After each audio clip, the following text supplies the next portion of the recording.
কিন্তু রোহিঙ্গা মুসলমান, বাংলাদেশি মুসলমান একটাকেও ভোটার তালিকায় থাকতে দেব না। হননের পথ বেছে নিতে না হয়, তারা সবাই আমাদের দেশের নাগরিক। ওই নাগরিকরা যেন বঞ্চিত না হয়। সবাই ভালো থাকুন, চিন্তা করবেন না, হতাশ হবেন না। এসআইআর ঘোষণার আগেই একজনের হুঙ্কার, অন্যদিকে এসআইআর ঘোষণার পর আতঙ্কে মৃত্যুর ঘটনা রোধে মুখ্যমন্ত্রীর অভয় বার্তা। তারপরেও উস্কানি দিচ্ছে তৃণমূল। প্রত্যেক রাজ্যের মুখ্যমন্ত্রী এসআইআর এর বিরুদ্ধে মানুষকে খেপিয়ে তুলছেন, আতঙ্কিত করছেন।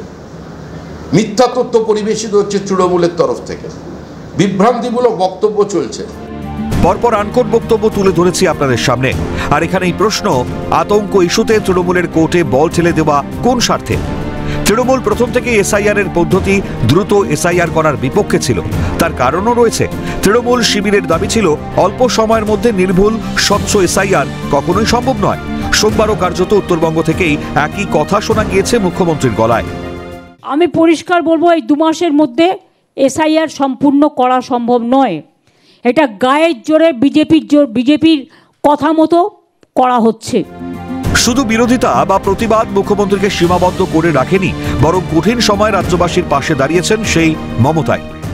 হননের পথ বেছে নিতে না হয়, তারা সবাই আমাদের দেশের নাগরিক। ওই নাগরিকরা যেন বঞ্চিত না হয়। সবাই ভালো থাকুন, চিন্তা করবেন না, হতাশ হবেন না। আমি রাজবংশী ভাই বোন থেকে শুরু করে, মতুয়া ভাই বোন থেকে শুরু করে, কামতাপুরি থেকে শুরু করে, নেপালি থেকে শুরু করে, হিন্দু মুসলিম শিখ ইসাই থেকে শুরু করে, বৌদ্ধ জৈন, হিন্দু বৌদ্ধ শিখ জৈন পারসিক মুসলমান ও খ্রিস্টানি, আমি সবাইকে উদ্দেশ্য করে বলবো, সবাই নিজের মতো এসআইআরটা করুন। কিন্তু রাজনীতি কি থামে বলুন? এই পরিস্থিতিতেও জল ঘোলা করতে দেখা যাচ্ছে গেরুয়া নেতাদের। মৃত্যু নিয়ে সমবেদনা দূর, বিজেপি নেতাদের মুখে সেই রাজনৈতিক ভাষা। বাংলা ডেঙ্গিতে এখানে কেউ মারা যায় না, এখানে অন্য কোনো অজানা জ্বরে কেউ মারা যায়, তারা লিখতে পারে না। তো এখন তো শ্মশান ঘাটেও বলে দেওয়া আছে, বিভিন্ন সরকারি হসপিটাল ও স্বাস্থ্যকেন্দ্র বলে দেওয়া আছে। তা যদি তাকে বলা হয় যে তুমি এখন 2 লক্ষ টাকা পাবে, পরবর্তীকালে মমতা ব্যানার্জি তোমাকে একটা হোমগার্ড টোমগার্ডের কিছু ছোটখাটো চাকরিও দেবে, তো তার বলতে অসুবিধা নেই। বঙ্গের রাজনীতিতে সহনশীলতা, সৌজন্যতা কি কম পড়ে আছে? এই ভয়ের পরিবেশ কাটানোর বদলে সমানে চলছে রাজনৈতিক কাদা ছোড়াছড়ি। কিন্তু আতঙ্কের পরিবেশ তৈরির জন্য তো বিজেপি নেতাদের দুশ্চে তৃণমূল। 1 কোটি মানুষের নাম বা 1 কোটি 20 লাখ মানুষের নাম বাদ দিতে হবে।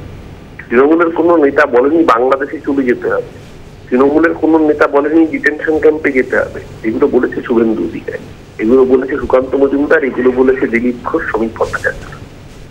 এই আতঙ্ক কারা ছড়িয়েছে বাংলার মানুষ জানে। সব মিলিয়ে কারা ভয় দেখিয়েছে, কারা মানুষের পাশে, পারিপার্শ্বিক পরিস্থিতি সেই জবাব দিচ্ছে। তবে এসআইআর আবহে বাড়ছে মৃত্যুর সংখ্যা। এই পরিস্থিতি কবে নিয়ন্ত্রণে আসে, এখন সেটাই দেখার। ক্যালকাটা নিউজ।